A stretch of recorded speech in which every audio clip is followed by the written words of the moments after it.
Haleluya. Kami tahu semua telah berubah. Engkau telah menjadikan kami baru ya Tuhan.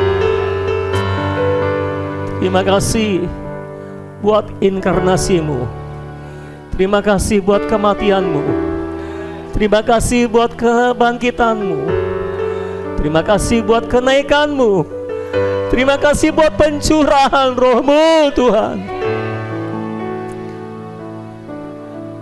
Kau mengerjakan semuanya lengkap dan sempurna bagi kami, untuk kami menjadi tubuh Kristus yang mengekspresikan Kristus di atas muka bumi ini.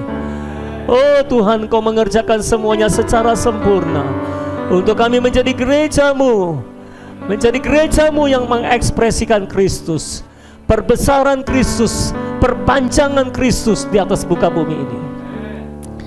Tolong kami semua Tuhan, untuk mati bersama-Mu, bangkit bersama-Mu, dan naik bersama-Mu Tuhan. Dan sekarang kami ada di bumi ini untuk perbesaran-Mu, untuk ekspresi-Mu Tuhan. Bukan untuk ekspresi diri kami sendiri, tapi untuk ekspresi-Mu. Tolong satukan kami untuk menjadi ekspresi Allah di atas muka bumi ini. Tuhan, sampaikan firman-Mu hari ini, kami siap mendengarkannya. Kami siap bersekutu di dalam firman Tuhan. Firman-Mu adalah roh dan hayat bagi kami. Firman-Mu adalah makanan bagi kami Tuhan. Setiap kali kami bertemu dengan perkataan-Mu, kami memakannya. Perkataan-Mu menjadi kegirangan dan sukacita bagi kami ya Tuhan. Amin Tuhan. Perkataan-Mu menjadi kehidupan bagi kami Tuhan. Dan kami percaya hari ini Engkau menyirami kami dengan firman dan Roh-Mu Tuhan.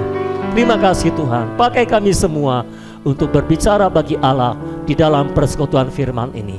Demi nama Tuhan Yesus Kristus kami berdoa, dan kami menghalaukan segala pekerjaan iblis yang mau mencuri firman Tuhan dari hidup kami.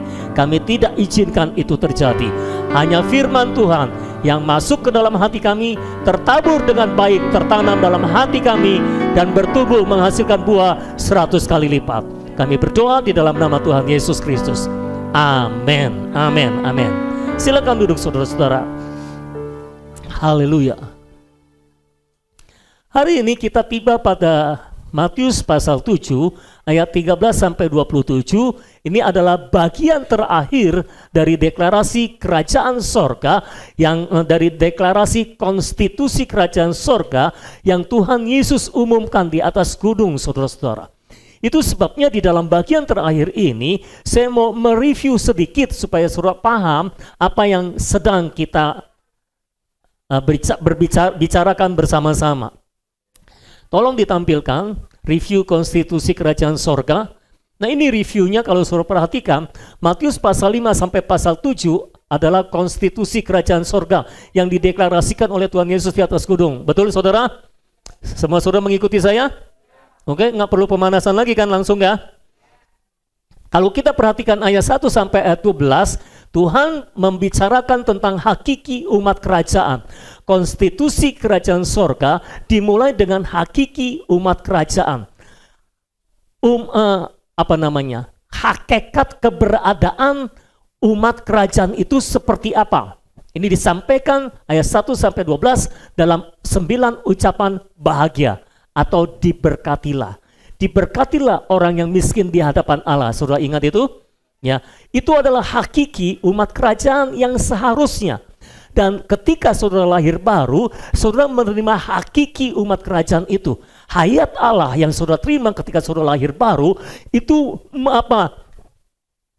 berisi hakiki kerajaan, hakiki umat kerajaan. Ya. Kalau saudara hidup di dalam hayat ilahi, maka saudara akan hidup di dalam hakiki umat kerajaan itu. Dan seterusnya kalau kita baca ayat 13 sampai 16, itu tentang pengaruh umat kerajaan menjadi terang dan garam. Ketika kita hidup berdasarkan hakiki umat kerajaan, secara otomatis kita akan menjadi umat kerajaan yang punya pengaruh, menjadi terang dan garam bagi dunia ini. Menjadi terang bagi dunia yang gelap, menjadi garam bagi dunia yang sudah tawar ini. Amin, saudara-saudara. Lalu mulai ayat 17 sampai 48 dari pasal 5, Tuhan mulai berganti fase kepada hukum Taurat kerajaan. Ini khususnya untuk membawa umat Yahudi beralih dari hukum Taurat kepada hukum Taurat kerajaan. Hukum Taurat adalah perjanjian lama dan hukum Taurat kerajaan ini adalah penyempurnaan, peningkatan dari hukum Taurat perjanjian lama itu, ya saudara-saudara. Ada beberapa yang ditingkatkan, ya. Kita sudah belajar itu semua. Dan masuk pasal 6, Tuhan mulai ayat 1 sampai ayat 18, Tuhan mulai membicarakan tentang konstitusi umat kerajaan, mengenai prinsip umat kerajaan dalam menjalankan hidup keagamaannya. Bagaimana sebagai seorang Kristen, sebagai umat kerajaan, kita menjalankan hidup keagamaan kita. Kita harus berbeda dari orang-orang yang beragama dalam menjalankan hidup keagamaan kita, saudara-saudara. Tuhan menggariskan dengan tegas, kalau hidup keagamaanmu tidak lebih benar daripada orang Farisi dan ahli Taurat, kamu tidak bisa masuk dalam kerajaan sorga. Ini tidak bicara tentang keselamatan, tapi bicara tentang pahala. Ya, untuk masuk kerajaan Allah kita perlu dilahirkan kembali, tapi untuk masuk dalam kerajaan sorga kita perlu memperhidupkan ayat ilahi yang kita terima ketika kita lahir kembali. Jadi prinsip kita dalam menjalankan hidup keagamaan harus berbeda total dari orang-orang beragama. Baru kita akan memasuki kerajaan sorga, kita akan mencicipinya. Lalu mulai ayat 19 sampai 34 dari pasal yang ke-6, itu prinsip umat kerajaan memperlakukan harta. Saudara harus memperhatikan reviewnya supaya saudara tahu bahwa konstitusi kerajaan sorga yang dideklarasikan oleh Tuhan Yesus di atas gunung ini adalah konstitusi yang lengkap dalam segala aspek. Prinsip umat kerajaan memperlakukan harta. Lalu mulai pasal 7 ayat 1 sampai 12, ini prinsip umat kerajaan dalam memperlakukan orang lain. Jadi dalam memperlakukan orang lain bagaimana, dalam memperlakukan harta bagaimana, ada aturannya, ada undang-undang dasarnya, ada konstitusinya, saudara-saudara. Dan hari ini ayat 13 sampai 27 ini adalah penutup dari deklarasi konstitusi kerajaan sorga yang Tuhan Yesus sampaikan di atas gunung. Dan penutup ini Yesus sampaikan tentang prinsip umat kerajaan membangun kehidupannya. Jadi secara umum bagaimana kita membangun kehidupan kita, khususnya kehidupan kita di dalam Tuhan, di hadapan Tuhan. Bagaimana umat kerajaan membangun kehidupannya. Ini penutup. Karena ini penutup, saya harap saudara makan yang banyak dan sekenyang-kenyangnya. Amin, saudara. Dan saya berdoa supaya kita semua memiliki hati yang terbuka di hadapan Tuhan untuk menerima kebenaran firman Tuhan. Karena betapa baik pun firman disampaikan, kalau hati kita tidak terbuka, firman tidak bisa masuk ke dalam hati saudara. Amin. Jadi berdoalah supaya Tuhan memberikan kepada kita semua hati yang terbuka di hadapan Tuhan, sehingga kita bisa melihat terang yang Tuhan berikan pada hari ini. Amin. Setuju? Kita semua mau terbuka di hadapan Tuhan? Oke. Prinsip umat kerajaan dalam membangun kehidupannya, saya membaginya dalam ketiga bagian. Yang pertama, yang bagian A, dalam membangun kehidupan kita harus melalui pintu yang sesak dan jalan yang sempit, kata Tuhan. Lalu bagian B, kita harus membangun kehidupan kita di atas dasar perkataan Tuhan. Lalu bagian yang C, kita harus mewaspadai nabi-nabi palsu ketika kita membangun kehidupan kita itu, khususnya ketika kita membangun hidup kita di atas dasar perkataan Tuhan. Ya, dan ketika kita mewaspadai nabi-nabi palsu, bagaimana kita membedakan nabi-nabi palsu itu dan bagaimana nasib terakhir dari nabi-nabi palsu itu akan dibahas di bagian yang ketiga atau ke C. Nah sekarang ayo kita mulai bagian yang ke A dulu. Saya sudah sampaikan garis besarnya supaya saudara jelas. Sekarang bagian yang pertama, bagian yang ke A, harus melalui pintu yang sesak dan jalan yang sempit. Ayat 13 dan ayat yang ke-14 kita baca sama-sama. Masuklah melalui pintu yang sesak itu, karena lebarlah pintu dan luaslah jalan yang menuju kepada kebinasaan, dan banyak orang yang masuk melaluinya. Karena sesaklah pintu dan sempitlah jalan yang menuju kepada kehidupan, dan sedikit orang yang mendapatinya. Alkitab berkata, sesaklah pintu dan sempitlah jalan yang menuju kepada kehidupan atau hayat. Ini Yunaninya zoe, ya, hayat ilahi. Sesaklah pintu, sempitlah jalan yang menuju kepada hayat, dan sedikit orang yang mendapatinya. Tapi lebarlah pintu dan luaslah jalan yang menuju kepada kebinasaan. Kata kebinasaan di situ dalam bahasa Inggris destruction itu bisa penghancuran, bisa pengerusakan.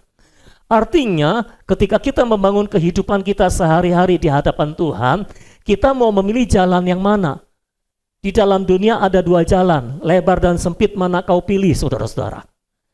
Saudara mau pilih jalan yang lebar atau jalan yang sempit? Tuhan menghancurkan supaya kita masuk melalui pintu yang sesak dan jalan yang sempit.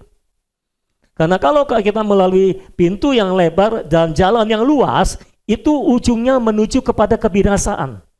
Hidupmu akan hancur, hidupmu akan binasa, hidupmu akan rusak. Ini tidak bicara kehilangan keselamatan.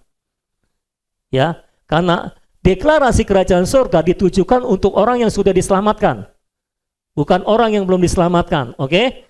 Jadi ini bicara tentang apakah kita akan menerima pahala memerintah dalam kerajaan 1000 tahun nanti bersama dengan Tuhan Yesus, menikmati Tuhan dalam masa kerajaan 1000 tahun itu. Ya. Jadi kalau saudara mau masuk dalam kerajaan surga, dalam manifestasi kerajaan surga, itu jalan menuju hayat. Hayat di situ berlimpah-limpah, saudara. Saudara mau nggak mau harus memilih pintu yang sesat dan jalan yang sempit, saudara-saudara. Jalan menuju hayat selalu sempit. Itu sebabnya tidak banyak orang yang mau mendapatinya. Tidak banyak orang yang mau melalui jalan hayat, saudara-saudara. Ketika saya mulai mengalihkan gereja ini kepada jalan hayat, wah, tantangannya luar biasa, saudara-saudara. Jangan kata orang-orang mau mengikuti jalan hayat, baru dengar kata hayat aja udah alergi. Apa itu hayat, katanya saudara? Mana ada di Alkitab hayat? Ada yang nanya gitu, emang ada di Alkitab hayat? Saya kasih ayatnya. Oh, ada. Dan sebetulnya dalam terjemahan lama ada banyak kata hidup, kehidupan yang diterjemahkan dengan hayat sebetulnya. Dalam terjemahan lama. Kenapa saya tetap memakai kata hayat, memaksa memakai kata hayat? Karena secara makna kata-kata ini lebih tepat, saudara-saudara. Karena dalam bahasa Indonesia, kita bersyukur juga karena dalam bahasa Indonesia beda dengan bahasa Inggris, ya saudara. Kalau bahasa Inggris, itu cuma satu kata, life. Hidup, kehidupan, apa lagi? Lu cuma gitu aja, nggak ada hayat dalam bahasa Inggris. Tapi dalam bahasa Indonesia, kata hayat, hidup, kehidupan, itu tiga kata yang berbeda sebetulnya. Ya, coba saya kasih satu kalimat yang memakai tiga kata ini, menunjukkan bahwa tiga kata ini berbeda. Kita hidup dan menjalani kehidupan karena kita punya hayat. Tiga kata dipakai sekaligus dalam satu kalimat, menunjukkan ini tiga kata ini berbeda maknanya, betul saudara? Saya balik. Kita punya hayat, itu sebabnya kita bisa hidup dan menjalani kehidupan. Jadi apakah hayat? Hayat adalah inti kehidupan. Burung bisa terbang karena dia punya hayat burung. Ikan bisa berenang tanpa perlu les berenang karena dia punya hayat ikan. Kita nggak punya hayat ikan, itu sebabnya kita nggak bisa berenang kayak ikan. Ya saudara, kalau kita harus menyelam di laut, kita perlu alat bantu. Ikan nggak perlu alat bantu. Paru-paru ikan beda dengan paru-paru kita. Kenapa? Ini ditentukan oleh hayat yang dia miliki. Apa? DNA kehidupannya, mungkin bisa dibilang seperti itu. Jadi hayat bicara tentang inti kehidupan yang paling inti, itulah hayat. Ketika kita lahir baru, kita menerima hayat ilahi. Inti kehidupan Allah kita terima di dalam kita, sehingga kita punya benih Allah, tapi juga kita tetap punya benih dari orang tua kita, benih manusia. Jadi dalam diri kita ada hayat manusia, ada hayat Allah, dan jangan lupa di dalam tubuh kita, tubuh dosa ini ada hayat iblis. Jadi dalam diri kita ada 3 hayat. Hayat Allah dalam roh kita, hayat manusia dalam jiwa kita, hayat iblis dalam tubuh kita. Makanya tubuh ini disebut tubuh daging, tubuh dosa, tubuh maut. Karena ketika manusia makan pohon pengetahuan, itu adalah lambang iblis. Iblis masuk ke dalam tubuh manusia, sehingga tubuh manusia turun kualitasnya menjadi daging. Paham sampai di sini ya saudara-saudara ya? Nah, jalan menuju hayat selalu jalan yang sempit. Itu sebabnya percayalah, enggak banyak orang yang akan melaluinya. Enggak banyak orang mau mendapatinya saudara-saudara. Saya memuji Tuhan karena di hadapan saya adalah orang-orang yang telah memilih jalan hayat. Terima kasih untuk beberapa amin. Bisakah saya dengar lebih banyak amin? Yang di belakang amin nggak tuh? Oh amin, puji Tuhan. Nggak kedengeran kalau nggak sendiri gitu ya. Ya. Nah, jalan menuju hayat ini memang jalan yang sempit saudara. Sangat sempit, penuh pembatasan. Setiap sisinya ada pembatasan. Pintunya juga sempit dan sesak. Kalau saudara mau membangun kehidupan sesuai dengan jalan hayat, saudara masuk pintunya udah sempit banget. Nggak banyak yang saudara bisa bawa. Karena sangat sempit. Semua ego, kedagingan, serakah, temperamen alamiah, apalagi itu nggak bisa dibawa masuk. Pintunya terlalu sempit untuk itu semua. Jadi kalau saudara masuk melalui pintu yang sesak itu, pada akhirnya hanya sifat-sifat Allah yang bisa masuk. Hanya yang ilahi yang bisa masuk melalui pintu yang sesak itu. Dan pintu yang sesak ini bukan hanya menanggulangi perbuatan lahiriah kita yang kelihatan, tapi juga motivasi kita di dalam yang tidak kelihatan. Itu sebabnya sepanjang kita belajar tentang konstitusi kerajaan sorga, konstitusi kerajaan sorga semuanya mematikan kedagingan, mematikan ego, mematikan temperamen alamiah, mematikan hayat alamiah kita. Sehingga ketika kita masuk melalui pintu yang sesak itu, hanya yang ilahi yang bisa masuk. Amin saudara-saudara. Dan di dalam, setelah melalui pintu yang sesak itu, kita perlu melalui jalan yang sempit, yang begitu banyak pembatasan. Hidup kita, hidup yang dibatasi. Jadi ciri orang yang berjalan dalam hayat adalah hidupnya dibatasi. Hidupnya tidak bebas lagi. Jadi maafkan saya orang Kristen, kalau saudara masih bebas hidup, itu menunjukkan saudara masih memilih jalan yang lebar. Yang lebar menuju kebinasaan saudara-saudara. Ya. Jadi semua yang bisa masuk dalam jalan yang sempit ini hanya semua yang berhubungan dengan kehendak Allah. Semua ambisi, semua cita dan bangga tersingkir. Istilahnya begitu saudara. Kita diajar hidup dalam roh, berperilaku dalam roh. Hidup dalam roh, berperilaku dalam roh, ini jalan yang sempit saudara. Nggak bebas sama sekali. Berkali-kali saya perlu mengingatkan jemaat tentang perasaan hayat dan perasaan maut. Karena jemaat bingung terus saudara-saudara. Berkali-kali nanya, kalau saya khawatir gimana? Lah, khawatir itu kan perasaan maut. Kalau muncul perasaan khawatir, roh sedang memberitahu saudara bahwa saudara sedang hidup di dalam daging, bukan di dalam roh. Ya berpalinglah ke dalam roh, pindah posisi ke dalam roh, kekhawatiran akan hilang. Karena masih ada banyak orang ketika khawatir, diperangin kekhawatirannya. Mau tanya, saudara perangin kekhawatirannya hilang nggak? Hah? Ya mungkin hilang lah ya, tapi kan sementara. Nanti balik lagi. Selama saudara hidup dalam daging, saudara akan terus kekhawatiran. Gimana caranya kekhawatiran hilang? Masuk dalam roh. Hidup dalam roh. Nah ini jalan yang sempit. Itu sebabnya banyak orang yang merasa, ribet. Kalau istilah perjanjian namanya, jangan susahi kami dengan yang maha kudus, katanya gitu saudara. Orang Israel pernah mengeluh begitu. Jangan susahi kami dengan yang maha kudus, biarkan kami bebas. Saudara mau bebas, bebas itu jalan yang lebar. Tapi Tuhan memperingatkan, kalau saudara menempuh jalan yang lebar, ujungnya menuju kepada kebinasaan. Banyak jalan yang disangka lurus, tapi ujungnya menuju maut. Itu saudara.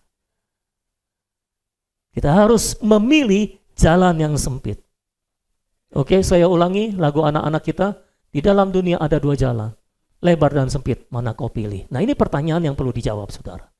Suruh pilih jalan yang mana? Sempit, serius. Serius. Oke. Berarti kita harus hidup dengan ketat. Kita nggak bebas. Kita nggak bebas melakukan apapun yang kita mau. Semua orang bebas melakukan apapun yang mereka mau. Orang Kristen di luar sana bebas melakukan apapun yang mereka mau, tapi kita tidak. Ayo, mau belanja, bebas nggak? Nggak ya? Ini bukan karena nggak ada duitnya nih. Maksudnya ada duitnya, tapi nggak bebas. Kadang-kadang mau belanja, di dalam bunyi, toleng gitu saudara.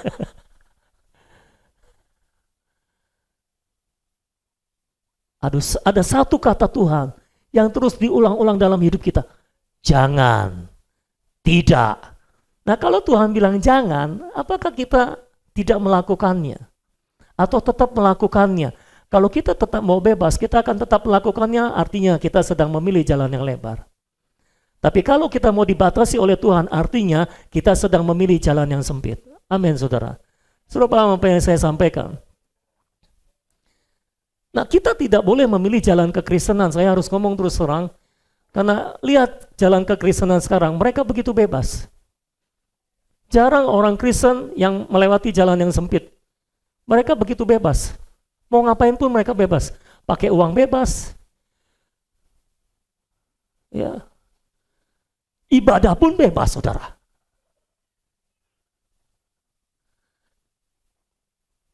Dalam membangun gereja pun, kita harus melalui jalan yang sempit. Kita nggak bisa memakai semua cara. Kita harus memakai cara-cara yang sesuai dengan sifat Allah. Kita nggak boleh bertentangan dengan sifat Allah, saudara-saudara. Zaman sekarang di gereja-gereja, perhatikan ketika misalnya pujian penyembahan, mereka memakai musik rock misalnya. Kalau saudara mendengar di gereja memakai musik rock, bagaimana rasanya roh saudara? Hukum hayat di dalam saudara, pengurapan di dalam saudara harusnya memberitahu saudara bahwa itu tidak sesuai dengan sifat Allah. Betul nggak saudara? Gimana kalau di gereja, musik gereja pakai musik dangdut? Nah, gimana perasaan roh saudara? Oke nggak kira-kira? Hah? Terus kalau perasaan rohnya nggak oke, kita jalan nggak? Hah? Ini cuma yang di depan yang jawab. Ada banyak gereja dalam ibadah maunya seru-seruan, pakai lagu dangdut. Ayo nyanyi, Yesus kekasih jiwa. Wah, joget bagi Tuhan, joget bagi Tuhan. Apakah Tuhan mau kita joget bagi Dia? Ada pemberitahuan di dalam roh kita bahwa hal itu tidak sesuai dengan sifat Allah. Termasuk rap sebetulnya saudara. Kita pernah melakukannya, tapi sebetulnya di dalam roh kita tahu ini tidak sesuai dengan sifat Allah. Jadi kita tidak melakukannya lagi. Amin. Saudara-saudara. Jadi kita tidak boleh melakukan apapun yang kita mau lakukan. Awal-awal terus terang, awal-awal ketika gereja pakai musik yang hingar-bingar rock, wah teriak-teriakan saudara. Ayo menyembah Tuhan. Saya rasanya nggak damai sejahtera awal-awal. Tapi ketika melihat perkembangan gereja, saya mau nggak mau jadi ikut-ikutan damai sejahtera. Dan lama-lama jadi sedikit menikmati. Ikut teriak, wow. Pakai lagu dangdut joget. Ya yang lain menikmati, kita aneh sendiri. Ya jadi kita ikut menikmati. Akhirnya kita terbawa oleh lingkungan dan kita tidak memperhatikan petunjuk Allah di dalam roh kita bahwa itu tidak sesuai dengan sifat Allah.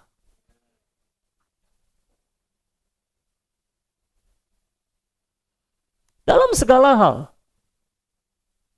kalau kita melalui jalan yang sempit, kita dibatasi. Saudara gunting rambut.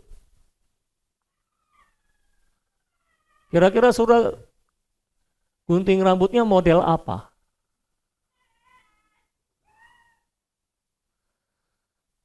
Ya. Bisa nggak kita gunting rambut model sesukanya? Model yang aneh-aneh? Nggak bisa. Kenapa? Tidak sesuai dengan sifat Allah. Kita pakai baju. Bisa nggak kita pakai baju sesukanya? Nggak bisa. Karena di dalam kita ada petunjuk dari roh bahwa yang kita pakai ini tidak sesuai dengan sifat Allah. Dan ketika pengurapan Allah bekerja memberitahu kita bahwa ini tidak sesuai dengan sifat Allah, kita harus berhenti. Betul saudara-saudara? Kita nggak bebas dalam segala hal. Ngomongin orang. Enak nggak ngomongin orang?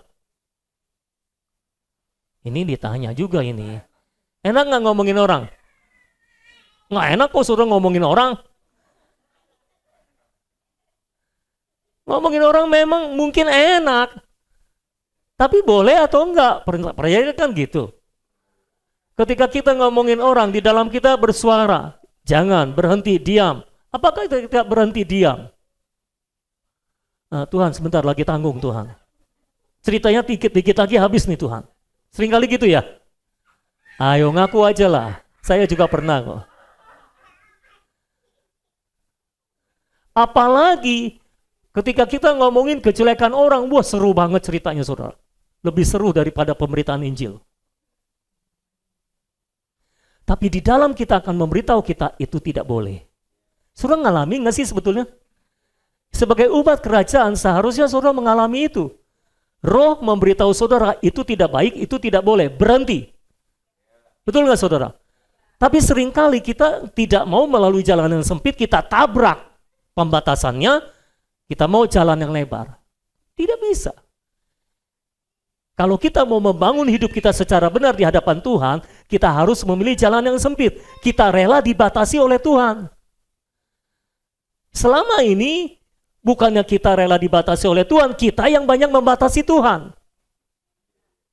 Bukan kita yang dibatasi Tuhan, kita yang membatasi Tuhan. Kita harus balik mulai sekarang. Amin. Kita tidak mau membatasi Tuhan, tapi kita biarkan Tuhan yang membatasi kita. Amin. Itulah jalan yang sempit. Dan percayalah jalan itu menuju hayat.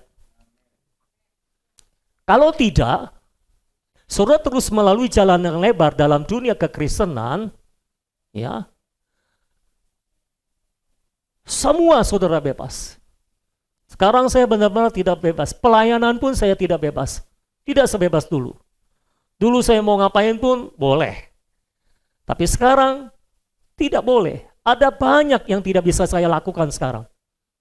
Ada banyak yang tidak bisa saya lakukan. Ya, banyak sekali. Jadi kalau saudara melalui jalan yang sempit, ada banyak hal yang tidak bisa saudara lakukan. Dan tidak boleh saudara lakukan. Hidup saudara berbeda dengan hidup orang dunia ini, karena saudara adalah umat kerajaan. Dan kalau kita melihat cara-cara pelayanan kekristenan sekarang, tidak dapat disangkalai, itu sedang menuju kepada kebinasaan, kepada penghancuran, kepada kerusakan, pengerusakan. Mereka berpikir mereka sedang membangun gereja, tapi sebetulnya mereka sedang merusak gereja dan menghancurkan gereja saudara-saudara. Itu sebabnya umat kerajaan harus memilih jalan yang sempit, di mana kita rela dibatasi oleh Tuhan dalam segala hal. Amin saudara. Hidup sehari-hari, ya kita nggak bebas. Kita nggak bisa bangun sesuka kita ya saudara ya. Harus bangun pagi untuk makan. Nggak bisa bebas lagi ya. Kalau harus bangun pagi, berarti tidurnya jangan terlalu malam. Karena kalau tidur kemalaman, pasti bangunnya siang. Kalau mau ibadah jam 10, mau nggak mau tidurnya harus diatur. Jangan terlalu malam supaya bisa bangun pagi. Dan ibadah tidak terlambat. Amin, pinter semua. Kita harus rela dibatasi oleh Tuhan. Banyak orang berpikir hidup di dalam jalan yang sempit itu memperlambat jalan kita. Itu salah, saudara. Kalau sudah melalui jalan yang sempit, pertumbuhan hayat ilahi di dalam diri saudara akan cepat bertumbuh. Justru kalau saudara tidak mau dibatasi, itu membuat saudara lambat dalam bertumbuh. Permasalahannya seringkali kita merasa kita bertumbuh padahal tidak bertumbuh. Itu masalah. Ya saudara. Dan itu sebabnya hari ini, ayo kita mengambil keputusan, Tuhan, kami rela dibatasi oleh Tuhan, kami mau melalui jalan yang sempit. Dan ini akan mempercepat kita menuju kepada hayat. Hayat di dalam hidup kita akan semakin bertambah-tambah, alirannya akan semakin kuat sampai nanti bisa keluar dari hidup kita, seperti Yehezkiel 47 itu, aliran air hayat mengalir keluar dari ambang pintu bait suci. Saudara, jadi kita harus melalui jalan yang sempit di dalam membangun kehidupan kita. Kita harus rela dibatasi dalam segala hal. Dalam segala hal. Penggunaan waktu, dalam pekerjaan, kita nggak bisa bekerja lagi kalau kita karyawan, kita nggak bisa bekerja seperti orang dunia. Bahkan kalau kita jadi bos, kita nggak bisa jadi bos seperti orang dunia. Kita nggak bebas seperti orang dunia. Ya, nggak bisa. Berkali-kali saya ngomong sama orang-orang yang memimpin perusahaan, kamu memimpin perusahaan itu seperti gembala, seperti penggembalaan. Kamu jadi gembala, dan karyawan itu domba-domba yang harus digembalakan. Nah, baru itu umat kerajaan dalam memimpin perusahaan, saudara-saudara. Jadi kita tidak bebas dalam segala hal. Bahkan dalam penggembalaan, saya juga tidak bebas melakukan apa saja yang saya mau lakukan. Semua dibatasi oleh Tuhan, dibatasi oleh firman Tuhan dalam Alkitab. Ya saudara-saudara.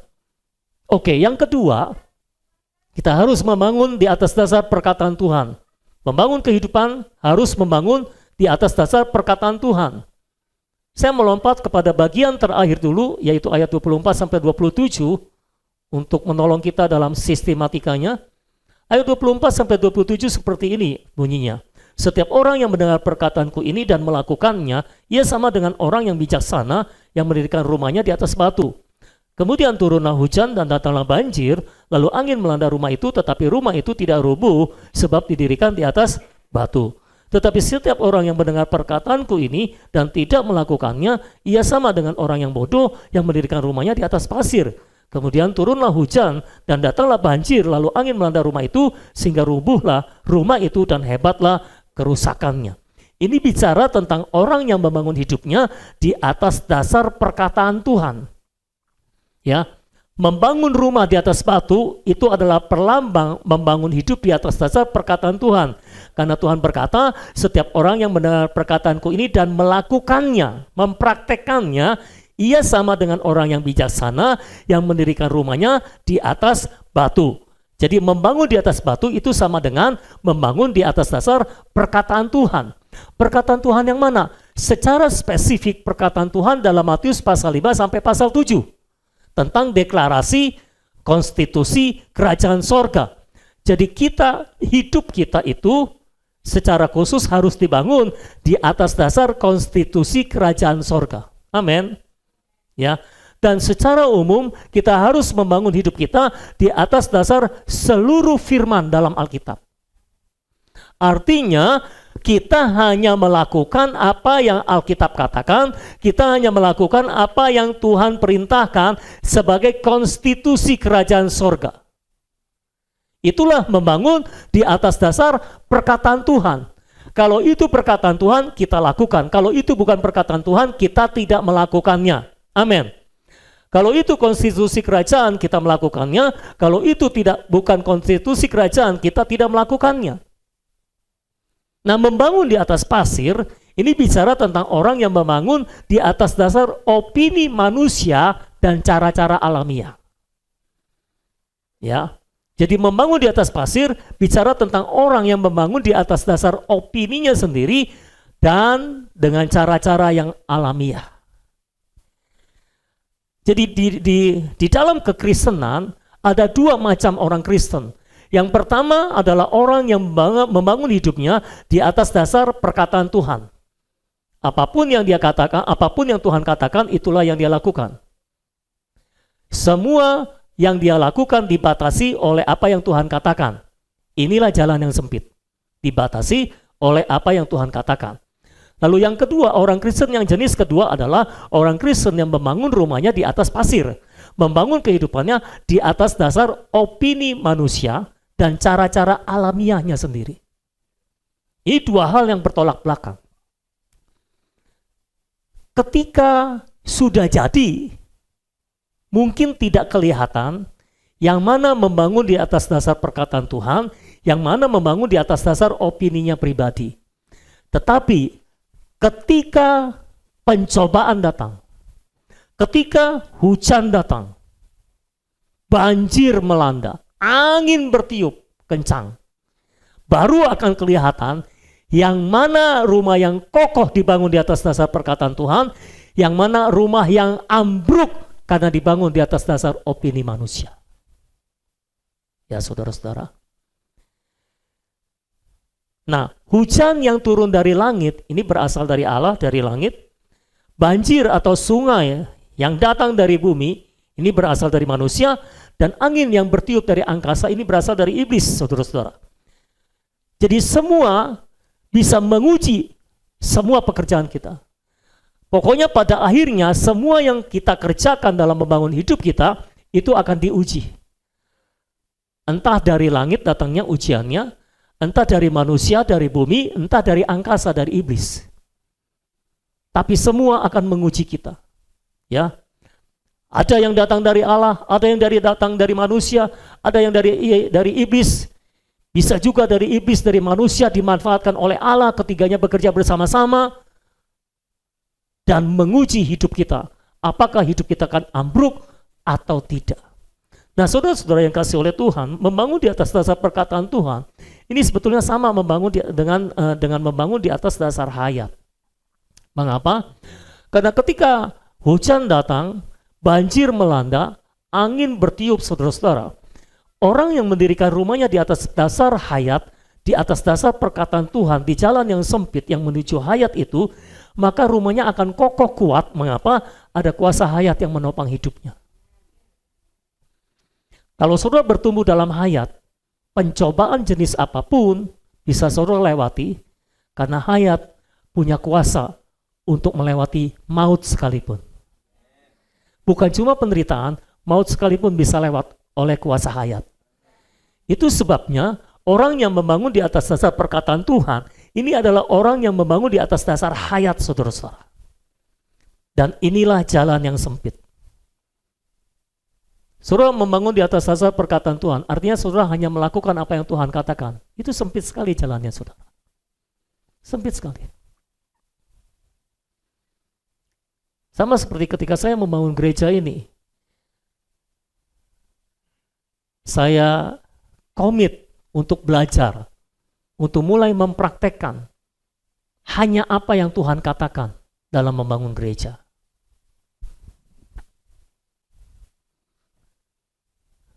Banyak orang bertanya, kenapa sekarang kita di ibadah kok nggak ada bahasa roh lagi? Kenapa kita penyembahan kok nggak pakai bahasa roh? Kan asik pakai bahasa roh. Saya cuma bisa bilang karena Alkitab mengatakannya. Alkitab berkata, dalam persekutuan jemaat, dalam pertemuan jemaat, pakailah kata-kata yang bisa dimengerti untuk membangun jemaat. Karena tujuan kita berkumpul adalah untuk membangun jemaat, bukan untuk hura-hura. Tujuan akhirnya membangun jemaat. Jadi harus melihat apakah tujuan itu tercapai atau tidak dengan kumpul-kumpulnya kita ini. Ya. Kalau mau pakai bahasa roh, harus disertai dengan karunia untuk menafsirkan bahasa roh. Jadi secara prinsip saya tidak melarang saudara berbahasa roh, hanya kalau saudara mau menggunakan bahasa roh, tolong disertai dengan karunia untuk menafsirkan bahasa roh, supaya orang yang mendengarnya bisa terbangun. Saudara-saudara. Karena kita hanya bisa membangun orang dengan kata-kata yang bisa dimengerti. Alkitab berkata seperti itu. Karunia bahasa roh diberikan untuk membangun diri sendiri. Jadi sebaiknya saudara pakai ketika doa pribadi di rumah. Itu cocok untuk membangun diri sendiri. Tapi ketika saudara berdoa pribadi, mintalah supaya Tuhan memberikan karunia untuk menafsirkan bahasa roh, supaya bahasa roh saudara bisa dipakai untuk membangun jemaat. Tapi kalau Tuhan belum berikan karunia menafsirkan bahasa roh, ya pakai kata-kata yang bisa dimengerti. Ya saudara. Nah kita mulai praktekkan itu saudara-saudara. Walaupun awalnya banyak komplain, dan mungkin masih ada yang bertanya-tanya, tapi saya hanya bisa kasih satu jawaban. Mengapa kita melakukan itu? Karena Alkitab mengatakannya. Cuma itu jawabannya. Saya tahu saya mungkin belum bisa melakukan semua yang Alkitab katakan, tapi minimal sedikit demi sedikit saya mulai melakukan apa yang Tuhan katakan. Satu hal yang saya percaya, kalau kita melakukan apa yang Tuhan katakan dalam Alkitab secara tepat, akan ada hasilnya. Itu saya percaya betul. Penyebab mengapa tidak ada hasilnya adalah karena kita tidak tepat melakukannya seperti apa yang Tuhan katakan. Kalau kita melakukannya tepat seperti apa yang Tuhan katakan, pasti ada hasilnya. Rumahmu akan terbangun sempurna, ketika ombak badai datang, rumahmu tetap akan kokoh kuat tidak roboh, kalau engkau membangun rumahmu di atas dasar perkataan Tuhan yang tepat.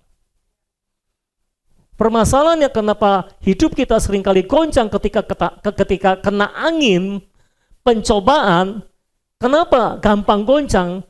Karena kita tidak melakukan firman secara tepat. Betul saudara-saudara. Kita tidak melakukan firman secara tepat. Tapi kalau kita melakukan firman secara tepat, saya percaya ada hasilnya. Bukannya saya tidak mengevaluasi, kita evaluasi. Ayolah. Ayo, cara kita membangun dulu. Oke lah, kita sedang bicara bahasa roh. Cara kita membangun dulu dengan bahasa roh, dengan cara kita membangun sekarang tanpa bahasa roh. Mau tanya, siapa di antara saudara yang merasa akhir-akhir ini lebih terbangun daripada yang dulu? Angkat tangan. Terima kasih. Lili pun angkat tangan.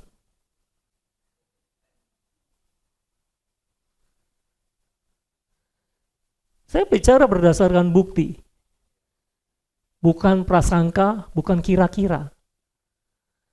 Hasil yang saya lihat sekarang ketika kita melakukan firman secara tepat, ada hasilnya. Saya melihat hasilnya.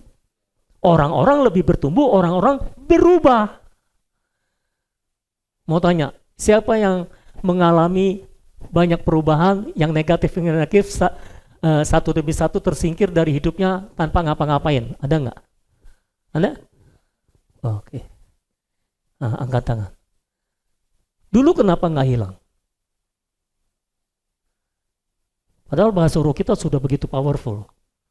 Bahasa roh kita sudah begitu luar biasa. Kurang apa? Semua iblis kabur kalau kita bahasa roh. Tapi kenapa kita tidak berubah? Kita tidak mempraktekkan firman secara tepat. Kalau kita mempraktekkan firman secara tepat, ada hasilnya. Ada hasilnya. Ada banyak di antara saudara yang saya lihat. Ya. Banyak perubahan. Saya sendiri merasa saya banyak perubahan di dalam saya.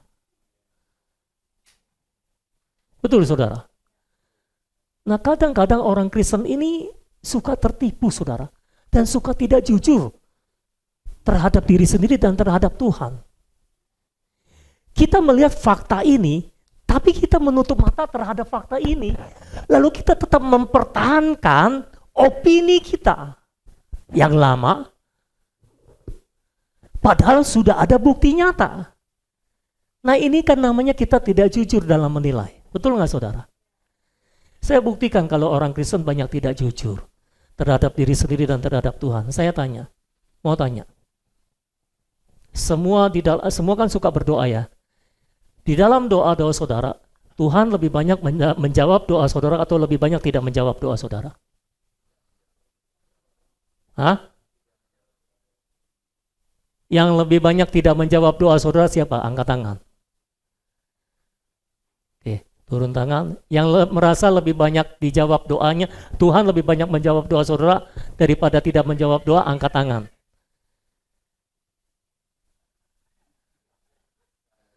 Yang nggak angkat tangan apa itu?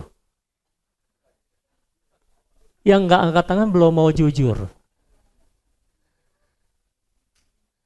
Kalau saudara mau jujur, Tuhan lebih banyak tidak menjawab doa kita. Jujurlah padaku. Tuhan lebih banyak tidak mendengar doa saudara.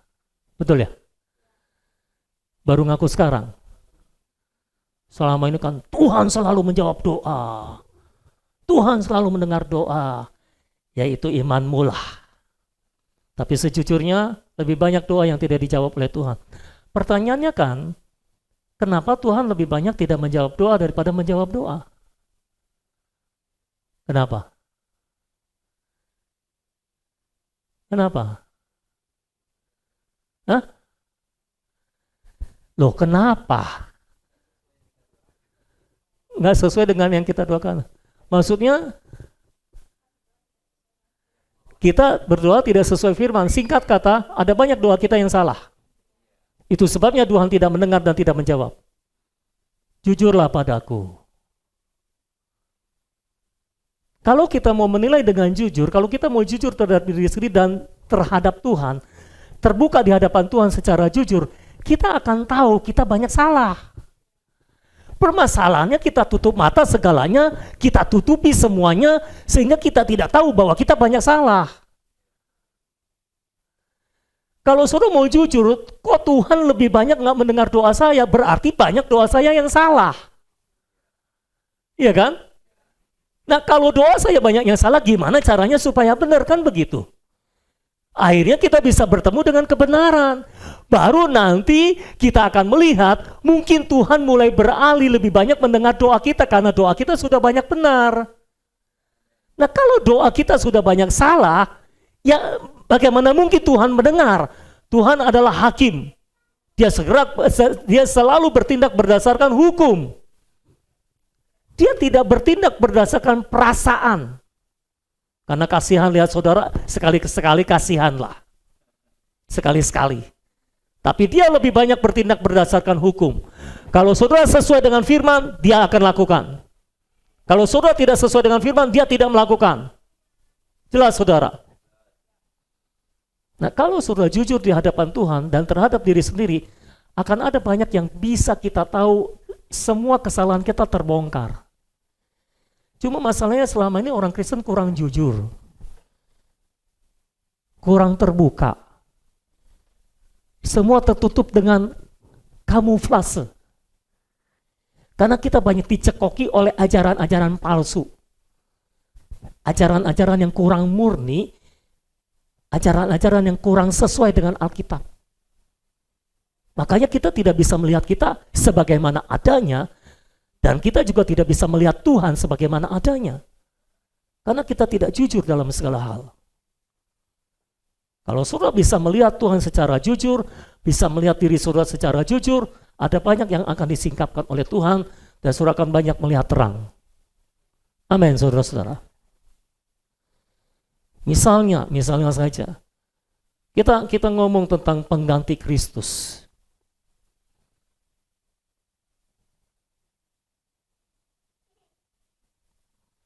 Atau nantilah di dalam yang selanjutnya ya, supaya dibagi waktunya, masuk yang ketiga aja.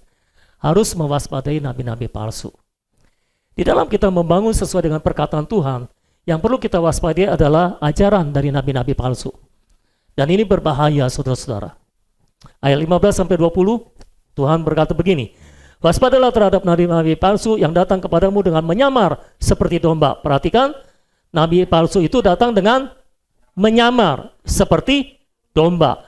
Tetapi sesungguhnya mereka adalah serigala yang buas, tapi tidak kelihatan. Kelihatannya seperti domba yang baik, saudara-saudara. Dari buahnya lah kamu akan mengenal mereka. Dapatkah orang memetik buah anggur dari semak duri atau buah ara dari rumput duri? Demikianlah setiap pohon yang baik menghasilkan buah yang baik, sedang pohon yang tidak baik menghasilkan buah yang tidak baik. Tidak mungkin pohon yang baik itu menghasilkan buah yang tidak baik, ataupun pohon yang tidak baik itu menghasilkan buah yang baik. Tidak mungkin. Dan setiap pohon yang tidak menghasilkan buah yang baik pasti ditebang dan dibuang ke dalam api. Artinya menerima penghukuman. Jadi dari buahnya lah kamu akan mengenal mereka. Jadi dalam kita membangun hidup kita sesuai dengan perkataan Tuhan di jalan yang sempit, satu pesan Tuhan yang harus kita perhatikan, ini pesan yang satu ini, saudara-saudara. Jika kita tidak memperhatikannya, bahkan semua yang sudah kita bangun dengan benar itu bisa hancur kembali.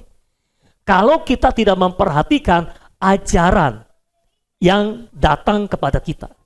Ya saudara, saya baru menyadari beberapa hari belakangan ini, beberapa waktu belakangan ini, saudara-saudara, ternyata sepanjang perjanjian baru, pesan mengenai hati-hati terhadap nabi-nabi palsu, terhadap ajaran palsu, ini disuarakan terus-menerus, saudara-saudara. Di dalam kitab Injil, Tuhan Yesus menyuarakannya, hati-hati. Ketika dia bicara tentang kita membangun kehidupan di atas dasar perkataan Tuhan dan sebagainya, hati-hati, waspadai nabi-nabi palsu. Ya saudara-saudara. Lalu kalau sudah baca misalnya dalam kisah para rasul, ketika Rasul Paulus berpisah dengan penatua di Efesus ayat 29 dan 30, bunyinya seperti ini. Aku tahu, Rasul Paulus berkata, aku tahu bahwa sesudah aku pergi, serigala-serigala yang ganas akan masuk ke tengah-tengah kamu dan tidak akan menyayangkan kawanan itu. Bahkan dari antara kamu sendiri akan muncul beberapa orang yang dengan ajaran palsu mereka berusaha menarik murid-murid dari jalan yang benar dan supaya mengikut mereka. Jadi Rasul Paulus sudah ingatkan kepada jemaat di Efesus akan ada serigala yang buas yang mengajarkan ajaran palsu.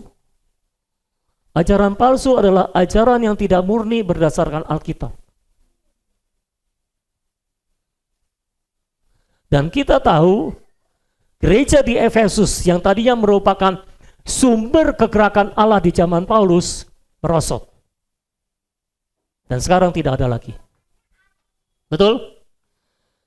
Dan kalau sudah baca seluruh Alkitab, surat-surat kiriman, semuanya, hampir semua ada pesan hati-hati, hati-hati.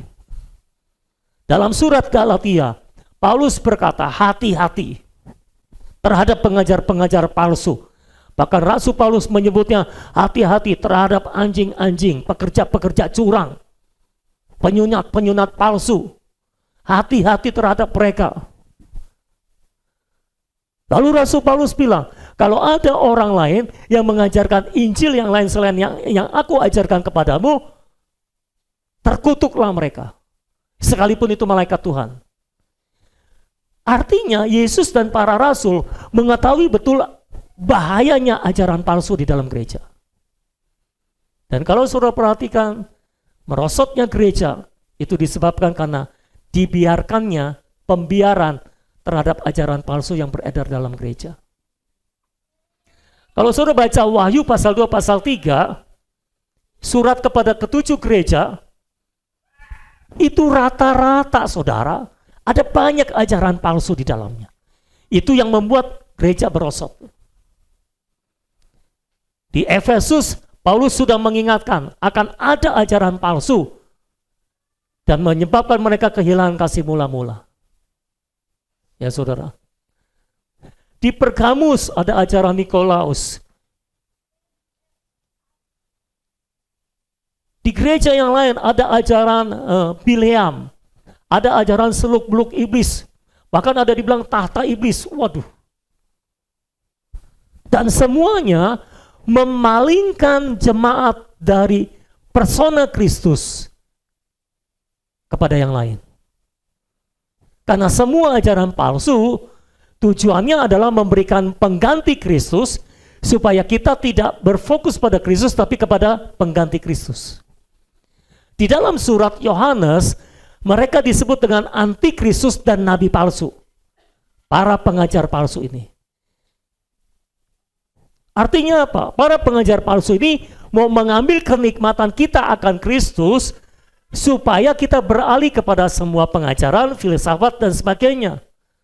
Dan satu hal yang saya mau ingatkan sama saudara, pengajaran yang paling berbahaya adalah pengajaran yang pernah kita hidup di dalamnya.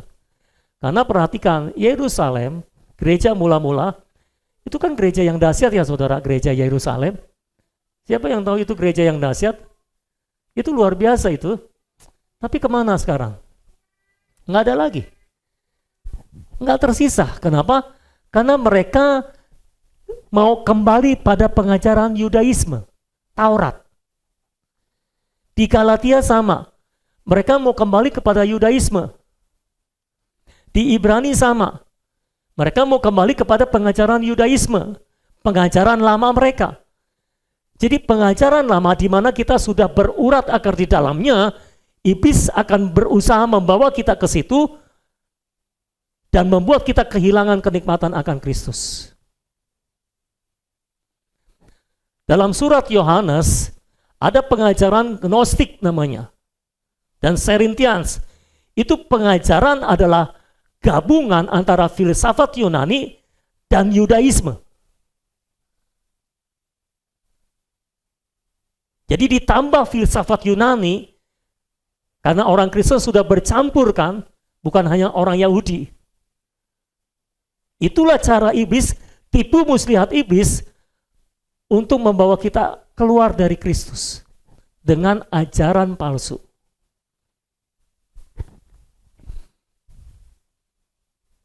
Sehingga tanpa sadar, kita beralih dari Kristus kepada yang lain. Tuhan berkata, dari buahnya kamu akan melihat, ini nabi palsu atau bukan. Ini ajaran palsu atau murni. Kamu lihat buahnya. Apa itu buah?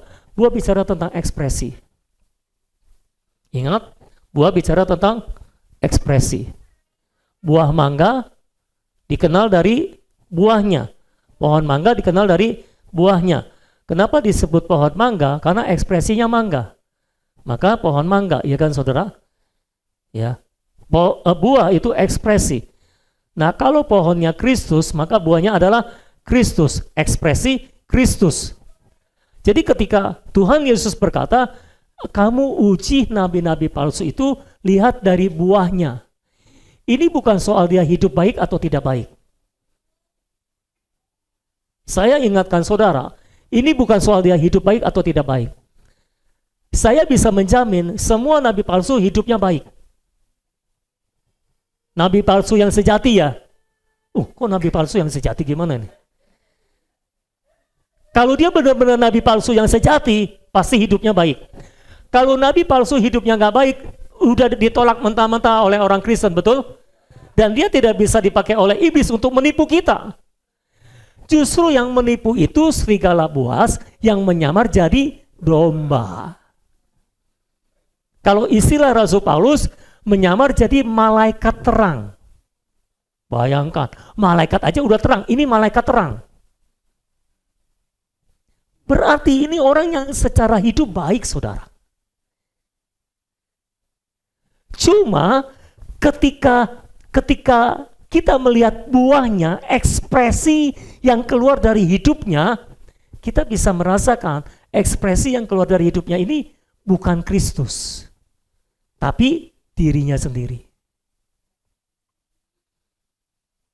Jadi apakah saudara bisa mengenali nabi palsu atau nabi sejati? Dari buahnya, dari ekspresinya. Yang keluar dari hidupnya itu ekspresi Kristus atau diri sendiri. Kalau dia mengajarkan ajaran sejati, maka ekspresi yang keluar dari dirinya adalah Kristus. Tapi kalau dia mengajar ajaran yang palsu, maka ekspresi yang keluar dari dirinya bukan Kristus, tapi dirinya sendiri. Bukan Kristus, tapi dirinya sendiri. Oke, saya tanya, saya kasih contoh supaya lebih jelas. Kalau saya mengajar saudara, saya mengekspresikan Kristus. Yang saudara terima siapa? Kristus. Kalau yang saudara terima Kristus, yang saudara rasakan Kristus, yang saudara nikmati Kristus, yang saudara tinggikan Kristus, yang saudara puja Kristus. Karena kalau ekspresinya Kristus, yang saudara terima adalah Kristus. Oke, sekarang kalau saya balik, saya mengekspresikan diri saya sendiri. Berarti yang tersalur dari saya adalah diri saya sendiri. Kalau yang terekspresi dari saya adalah diri saya sendiri, maka yang saudara terima adalah Sony, bukan Kristus. Kalau yang saudara terima adalah Sony, berarti yang saudara nikmati adalah Sony. Akhir-akhirnya yang saudara tinggikan adalah Sony. Yang saudara puja adalah Sony. Itulah beda nabi palsu dengan nabi sejati. Dari ekspresinya, dari buahnya. Dia mengekspresikan Kristus atau dirinya sendiri. Ketika saudara bicara dengan seseorang, orang itu mengekspresikan Kristus atau dirinya sendiri. Saudara bisa berasa atau enggak? Saudara tahu enggak? Bisa berasa? Pernah nggak saudara ngomong sama seseorang, ketika orang itu ngomong, sepanjang orang itu ngomong, rasanya hidup di dalam. Rasanya ada hayat ilahi yang mengalir. Ada Kristus yang mengalir dari orang itu. Pernah merasakan gitu? Berarti dia sedang mengekspresikan Kristus. Buah yang keluar dari hidupnya adalah Kristus. Betul? Pernah nggak saudara ngobrol dengan seseorang, dia ngomongnya sebetulnya rohani. Dia ngomongnya Alkitab, dia ngomongnya firman Tuhan, pokoknya semua ngomongan dia yang rohani lah. Tapi ketika saudara ngobrol sama dia, saudara nggak merasa Kristus tersalur. Tapi saudara merasa, ini orang sombong amat sih. Ini orang ngotot amat sih misalnya kayak gitu. Ini orang ngomongnya rohani, tapi rasanya gue kok nggak diberkati. Pernah nggak ngalamin seperti itu? Pernah? Betul, pernah. Berarti ini orang tidak sedang mengekspresikan Kristus, tapi mengekspresikan dirinya sendiri. Atau kalau secara positifnya, dia cerita semua kesaksian tentang dirinya, bagaimana Tuhan menolong dia, bagaimana dia bersekutu dengan Tuhan, bagaimana Tuhan bicara sama dia, dan sebagainya. Dia ceritain semua tetek pengek rohaninya, dan sebagainya, hal-hal yang dahsyat, penglihatan yang dia terima dari Tuhan, dan sebagainya gitu saudara. Ketika saudara menerimanya, yang keluar dari mulutnya, yang keluar dari dirinya, ya saudara-saudara, saudara tidak menerima Kristus, tapi saudara menerima dia, saudara menikmati dia, lalu dalam hati saudara, wih hebat nih orang, luar biasa, dia benar-benar cinta Tuhan, dia benar-benar dipakai oleh Tuhan, luar biasa. Oh Tuhan, aku mau jadi seperti dia, mau jadi seperti dia, bukan Kristus. Karena saudara menerima dia, saudara mengagumi dia, ketika saudara cerita kepada orang lain, siapa yang saudara ceritakan? Dia, bukan Kristus. Bukankah itu yang kita alami dulu? Ketika Tuhan terangi, saya baru sadar bahwa ternyata saya tidak mengekspresikan Kristus, saya mengekspresikan diri saya sendiri. Jemaat menikmati saya, jemaat memuja saya, jemaat bergantung pada saya, dan akhirnya jemaat menceritakan saya dan bukan Kristus. Sampai ada satu jemaat yang dikit-dikit kalau ngomong sama temannya Om Sony terus sampai temannya bilang, lu mah dikit-dikit Om Sony gitu saudara. Kenapa yang diceritakan Om Sony terus? Bukan Kristus. Itulah bedanya buah yang dihasilkan. Maksud buah itu seperti ini. Bukan hidupnya baik atau tidak. Kalau hidupnya baik, kalau nabi palsu itu sejati, dia pasti hidupnya baik. Karena dia menyamar jadi malaikat terang. Dipakai oleh iblis untuk mengelabui jemaat, sehingga jemaat tertipu dan tertarik dengan hidupnya. Jangan lupa, nanti antikris yang akan memerintah selama 3,5 tahun, itu hidupnya memikat loh saudara. Itu sebabnya banyak yang mau mengikuti dia. Dan dia bisa bikin mujizat, bahkan bisa bangkit dari kematian. Itu memikat. Sama seperti Kristus memikat, antikristus juga memikat. Makanya banyak orang mau mengikuti dia. Nabi palsu itu memikat. Selamat siang. Jadi apa yang harus kita lakukan? Saya baru sadar, kita harus hati-hati benar terhadap ajaran palsu. Itu sebabnya saya menasihati saudara, saya mendorong saudara, walaupun saya tidak pernah melarang saudara, udahlah, nggak usah dengar ajaran yang lain. Nanti terjadi percampuran, sehingga yang tadinya murni jadi tidak murni lagi. Karena sekarang di YouTube itu banyak ajaran palsu, saudara. Di sosial media banyak ajaran palsu, saudara. Kalau saudara benar-benar tidak diterangi oleh Tuhan, saudara tidak akan bisa membedakan apakah ini nabi palsu atau nabi sejati.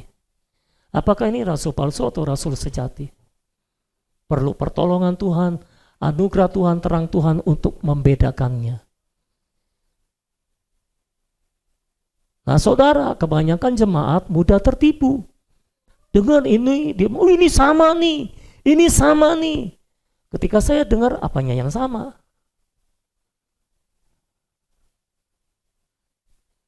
Saya cuma menasehati, mendorong saudara, daripada saudara berusaha bereksperimen lagi, sudahlah, saya sudah bereksperimen.